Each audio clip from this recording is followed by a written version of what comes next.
Passou na minha frente, é melhor ficar esperto, porque se for eu vou brincar de matar. Pareça bobinha, roupa de menina, fique bem ligado, não deixe enganar. Sedento por sangue, sorriso da morte na estrada da vida, eu sou o seu fim. Pratica matança, derrama seu sangue, é só mais uma diversão para mim. Apareça bobinha, mas não se engane, se quer uma dica, então fique ligado. Caçador de cores, investigador, de classe especial associado. No meio sou derramado de sangue, imagino que minha aparência é engano. Passado esconde coisas monstruosas que foram feitas dentro dessa criança. No meu passado fui um garotinho tratado como animal de estimação. Brinquedo de corpo costurado e fui me tornando essa aberração. Mas um certo dia invadiram a casa e mataram a gol que mudou minha vida. Se você não sabe, eu sou um menino, devido às torturas pareço menina.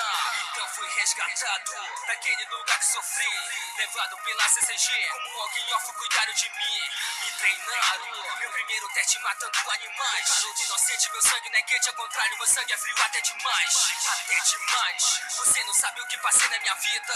Eu fui capado, porque minha dona queria que eu fosse menina. Misturou meu corpo, acabou com meu ser, me tornou em um monstro sem medo. Eu não sou Fred Krueger, mas se me encontrar minha vida é um pesadelo. O garotinho quer brincar, a chacina vai começar. Minha faca vai te cortar, e não adianta fugir porque não vai ter como você escapar. O garotinho quer brincar, a chacina vai começar. Minha faca vai te cortar, e não adianta fugir porque não vai ter como você escapar. Passou na minha frente, é melhor ficar esperto, porque se for eu vou brincar de matar. Pareça bobinha, roupa de menina, fique bem ligado, não deixe enganar. Sedento por sangue, sorriso da morte na estrada da vida, eu sou o seu fim. Pratica matança, derrama seu sangue, é só mais uma diversão para mim. Passou na minha frente, é melhor ficar esperto, porque se for eu vou brincar de matar. Pareça bobinha, roupa de menina, fique bem ligado, não deixe enganar. Sedento por sangue, sorriso da morte na estrada da vida, eu sou o seu fim. Pratica matança, derrama seu sangue, é só mais uma diversão para mim. Hey, por que você se assustou? Será que você não percebe que eu sou um monstro que não sente dor? É melhor nem tentar me ferir, ferido ou não, vai ser o seu fim. Investigador de classe associado, meu nome é Dilzor, hey.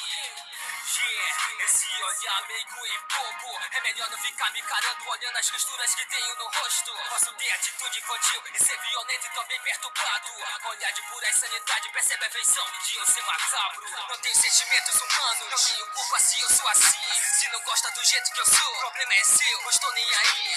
Porque eu cheguei pra matar, dizendo a verdade é brincar de matar. Puxo a faca, sorriso no rosto, projeto chacina vai iniciar. O garotinho quer brincar, a chacina vai começar. Minha faca vai te cortar, e não adianta fugir porque não vai ter como você escapar.